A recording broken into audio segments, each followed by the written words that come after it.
hari ku cyumweru mu gitondo, cyari icyumweru kibanziriza ko umwaka urangira. Umuryango wa Adams warimo witegura kugira ngo ujye mu rugendo, washakaga kugana aho bita Uguruta. Uyu mugabo Adams yari afite umugore witwaga Titi, ndetse bari bafite abana batatu, bari bafite Paul, Anita ndetse n'umwana mutoya Junior. Aba bana bose bari bishimye kubera ko bari bagiye gutemberera mu cyaro. Uguruta hari mu rugo aho papa wabo Adams yari yaravukiye. Nuko uwo munsi ku cyumweru ubwo amasengesho amateraniro yari arangiye, buri umwe wese ari gutaha, nuko pastor arangije ahamagara Adams aramubwira ati brother Adams, buretse gatoya tuvugane. Nuko Adams arangije arahagarara.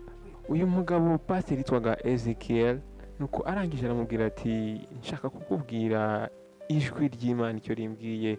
Nuko nyuma rero yahise afata Adams arangije yamushyira ku ruhande, arangije aramubwira ati brother Adams, ndi kubona wowe n'umuryango wawe mu rugendo, nubona bwije uhagarare uruhuke, ntutware imodoka nijoro, umuhanda ushobora kuba urimo ingorane. Ariko Adams ntabwo yabyumvise. Nuko arangije aramubwira ati pastor urakoze, turaza kwitonda. Ari Adams ari Titi umugore we basuzuguye ibyo pasiteri yababwiye. Nuko Titi umugore we arangije aramubwira ati se ntabwo ari amasengesho aturinda, igihe cyose dufashe urugendo rwacu tukadushyira mu maboko y'Imana nta kintu na kimwe gishobora kuba. Nuko iminsi 3 yarashize. Nuko Adams arangije atwara imodoka ye ayijyana mu garaje, ayishyira umugabo bita Baba Suleimani. Uyu mugabo Baba Suleimani akaba yari umugabo w'umuyisilamu kandi wubahwa muri iyo community yaho ngaho. Nuko arangije akibona iyi modoka ya Adams, nuko arangije aramubaza ati Adams, ugiye mu cyaro kwizihiza umwaka mushya? Nuko Adams arangije aramubwira ati yego baba. Nuko wa musaza Suleiman arangije aramubwira ati rero umva impanuro z'umusaza, nuramuka ubonye bwije uri mu nzira uhagarara wigeze, uruhuke utangire urugendo nanone mu gitondo. Ndi kubona hari ibintu bidasanzwe mu rugendo rwawe. Nuko Adams arangije aramusubiza ngo inshallah turaza kumera neza, urakoze cyane baba. Icyo gihe Titi nawe yari yagiye mu isoko kugira ibyo agura ibyo ahaha. Nuko ubwo yari agiye kuva mu isoko arangije guhaha, arangije abona umumama wari wicaye hafi ye, amubona arimo aterura igitebo kiremereye cyane. Nuko Titi arangije afata umukecuru, afata icyo gitebo cye aramutwaza. Nuko wa mukecuru arangije arahagarara, arangije yitegereza uyu mugore Titi, arangije aramubwira ati mukobwa wanjye, ukoze neza kumfasha, rero reka nanjye nguhe impanuro, ntuwigere ukora urugendo nijoro. Nuko wa mukecuru arangije aramubwira ngo nubwo twebwe dusenga, ariko Imana nayo yaduhaye ubwenge kugira ngo duhitemo ikibi n'icyiza. Nuko Titi arangije araseka, arangije aramubwira ngo urakoze mama, turaza kumera neza twasenze. Nuko wa mukecuru arangije azunguza umutwe. Nuko arangije aramubwira ngo ufite amatwi ugomba kumva. Nuko Titi yahise ava aho ngaho, ariko muri we agenda yivugisha ngo nta kintu na kimwe kiri bube. Nuko aba bose uko ari babiri, Adams ndetse n'umugore we, bari bahanuwe n'abantu bose batatu. Bari bahanuwe na wa musaza Suleiman, bari bahanuwe na pasiteri, ndetse bari bahanuwe n'uriya mukecuru. Ariko umuryango wa Adams wari ufite umutima wuzuye ukwizera.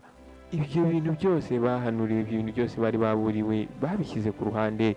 Ahangaha rero urugendo rwabo rwari rutangiye, kandi imbere yabo hari ibanga ubungubu batabashaga kubona. Nuko bwarakeye rero mu gitondo izuba ribyuka rirasa. Nuko ahangaha umuryango wa Adam wari witeguye gutangira urugendo. Imodoka bari bayipakiye buri kimwe cyose. Nuko Adam arangije we n'umuryango we barasenga. Nuko arangije aravuga ati nyagasani, uturinde muri uru rugendo kandi utugeze amahoro muri Okuruta. Nuko famiye yose irangije irasubiza iti amen. Nuko ubwo bari basoje gusenga, Adams yahise agenda yicara mu modoka kuko ari we wari ugiye gutwara, naho umugore we Titi nawe amwicara iruhande, nuko Paul, Anita na Junior nabo bari bicaye inyuma. Abana bari bishimye cyane bagenda bakina mu modoka, bishimiye ko bagiye gukora trip, bagiye gutembera. Nuko urugendo rwaratangiye rero baragenda. Urugendo rwari rwiza cyane ubwo bagendaga baca mu tuvirage tumwe na tumwe, abana baho bagasohoka bakabapepera bakabasuhuza. Abana bishimiye uru rugendo cyane, bagendaga baca ku migezi itandukanye myiza cyane ku buryo uru rugendo bari barwishimiye. Nuko rero hashize akanya bahise bagera ku kagi gatoya. Aka kagi kakaba karimo amacumbi atandukanye. Arangije aravuga ati ndakeka hano ari ahantu heza dushobora guhagarara tukarara, noneho tugatangira urugendo mu gitondo. Ibi ngibi yabivuze ijwi rye risa nkaho riri calm, ariko mu bwonko bwe arimo yibuka ibyo yagiye abwirwa, ibyo bagiye bamuburira.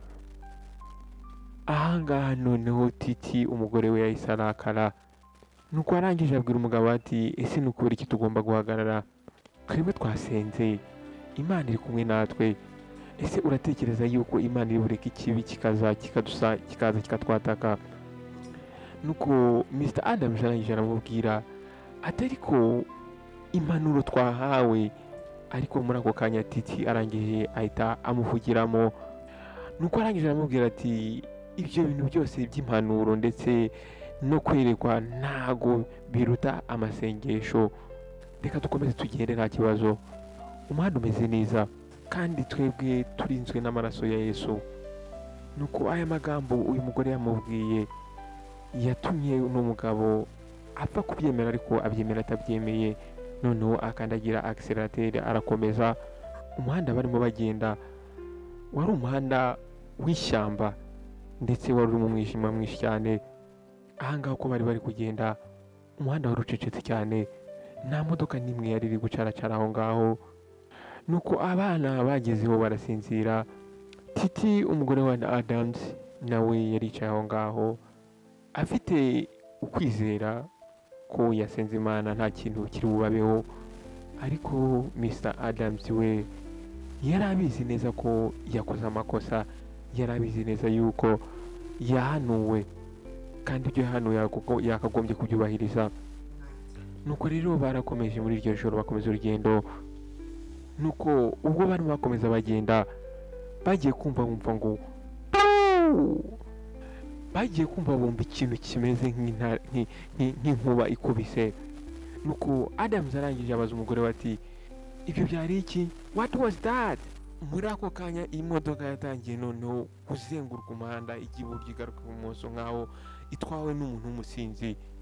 Titi ubwoba buramwica atangira gufata intebe yari yicayeho. Adams arangije aravuga ati ni ipine. Mr Adams yagerageje gukontorora imodoka ye ariko byari byarangiye. Nuko imodoka rero yatangiye kubura control, irangije irenga umuhanda, irangije yinjira mu biti mu ishyamba, yinjira mu ishyamba. Imodoka ikigeramo aho ngaho hasi, buri kimwe cyose cyagicecetse aho ngaho. Imodoka yarazimye, Titi ntabwo yavugaga, abana ntabwo bavugaga, ndetse na papa wa Adams ntabwo yavugaga. Nuko mu gitondo cyakurikiyeho muri ka gacyaro Okuruta aho bari bagiye, nuko umuryango wa Adams warimo witegura ibirori byo kwinjira mu mwaka mushya.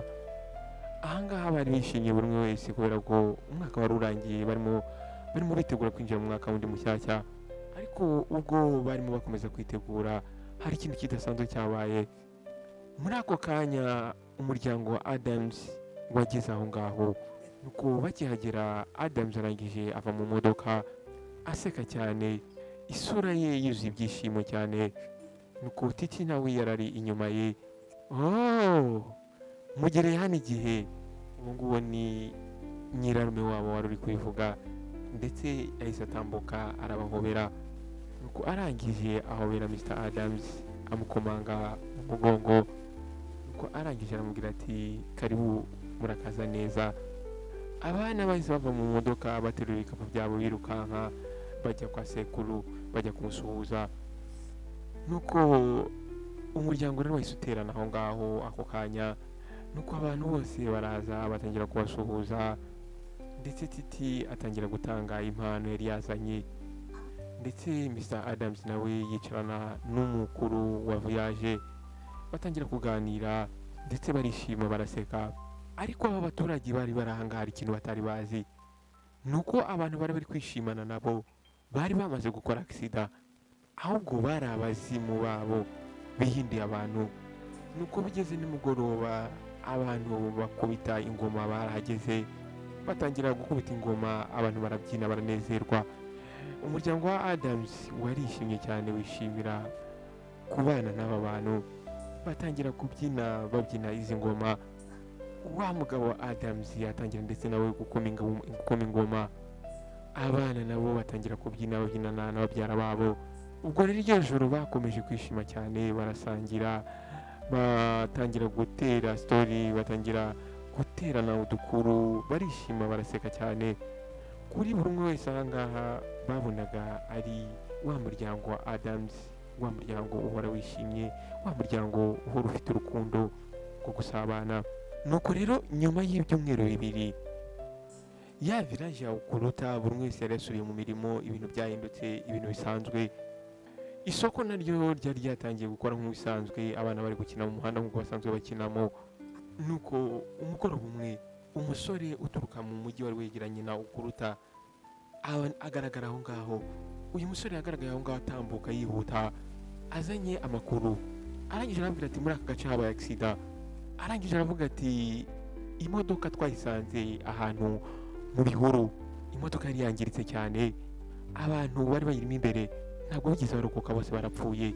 Nuko umukuru wa village aho ngaho atangira kugira ubwoba. Nuko arangije aramubaza ati ese iyo modoka ari iyande? Nuko arangije arababwira ati iyo modoka ni ya Mr Adams ndetse n'umuryango we.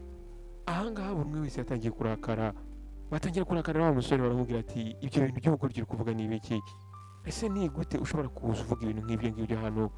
Umuryango wa Adams wari uri aha ngaha uri kumwe natwe, turimo dusoza umwaka, twarababonye, twasangiye nabo, twaganiriye nabo, twabyinanye nabo. Barangije babwira uyu musore bati urimo urakora amakosa akomeye cyane.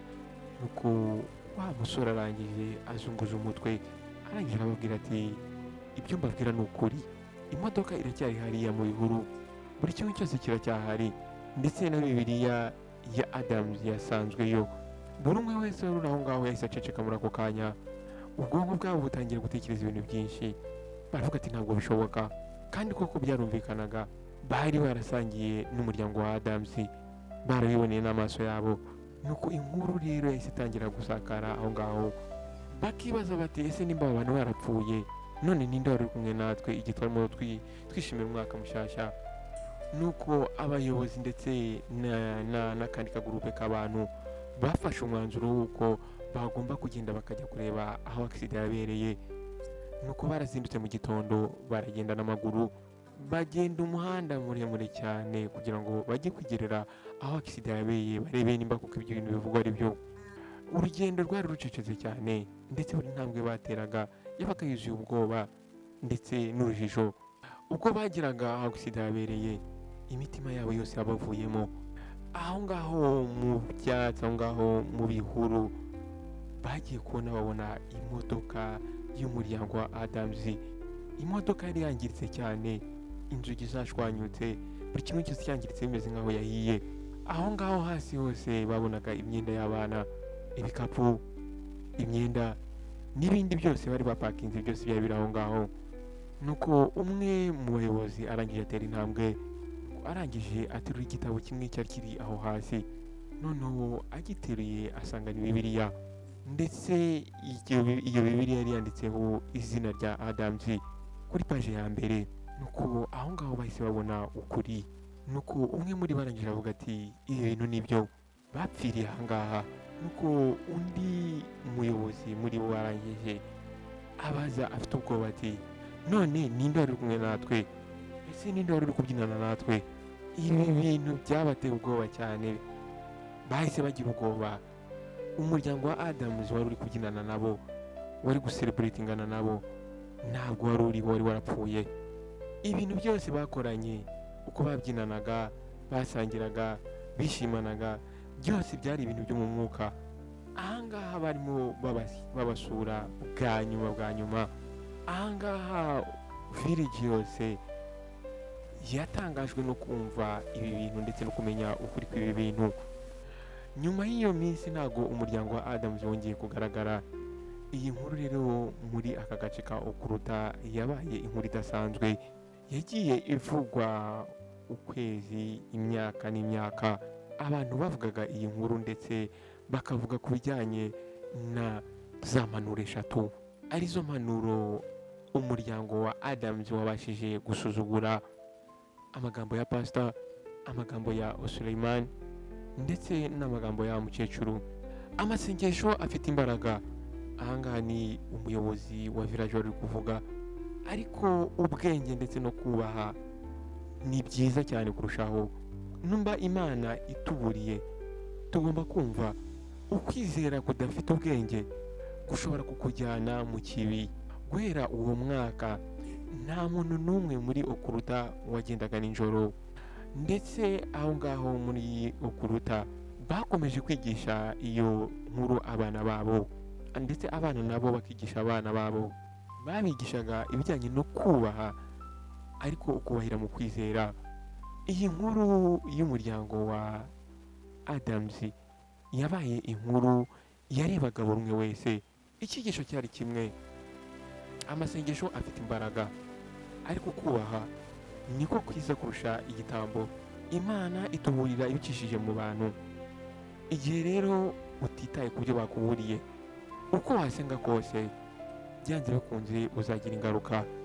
Nizere ko rero inshuti bavandimwe mwakunze iyi nkuru. Nizere yuko hari ikintu ihinduye muri mwebwe mu kwizera kwanyu, ndetse no mu byo mwakoraga, ndetse no mu buryo mwatekerezagamo. Amasengesho ni meza kandi afite imbaraga, ariko ukubaha no kubahiriza ni byiza kurusha ibitambo. Wakoze rero gufata umwanya wawe ukabana nanjye kuva ku itangiriro kugera ku iherezo ry'iyi nkuru. Ndagusezeranya yuko nzajya nguha inkuru zimeze neza, nzajya nguha inkuru zikwigisha, inkuru kandi uzajya ukunda kandi zigahindura ikintu mu buzima bwawe bwa buri munsi. Nta kintu gikomeye ndi bugusabe, ndagusaba ko washyira itafari kuri iyi channel kugira ngo izi nkuru nazo zijye zigera ku bantu benshi, zijye zigera muri society, zijye zigera kuri rubanda nyamwinshi. Icyo ukora wowe, nimba warakoze subscribe, jya muri comment section umbwire ese niki nakuraho, niki nakongeraho, ese inkuru urazikunda, ese inkuru hari icyo zigufasha. Ikindi cya kabiri, kana like ukunde iyi nkuru. Ikindi cya gatatu, fata iyi linki uyisharinge. Ushobora kuyisharinga kuri status ya WhatsApp, ushobora kuyisharinga muri group, ushobora kuyisharinga muri group ya famille, ushobora kuyisharinga kure hose hashoboka. Wowe rero mushyashya, icyo uri bukore gusa ni ukureba abantu batukura, ugakanda ahantu handitse subscribe, ndetse ugakanda no kunzongera kugira ngo igihe cyose nshyizeho indi nkuru ujye ubona ubutumwa bugufi. Ndabakunda cyane, mwakoze guhitamo Behind Walls Show. Naho butaha. God bless you. Ciao ciao.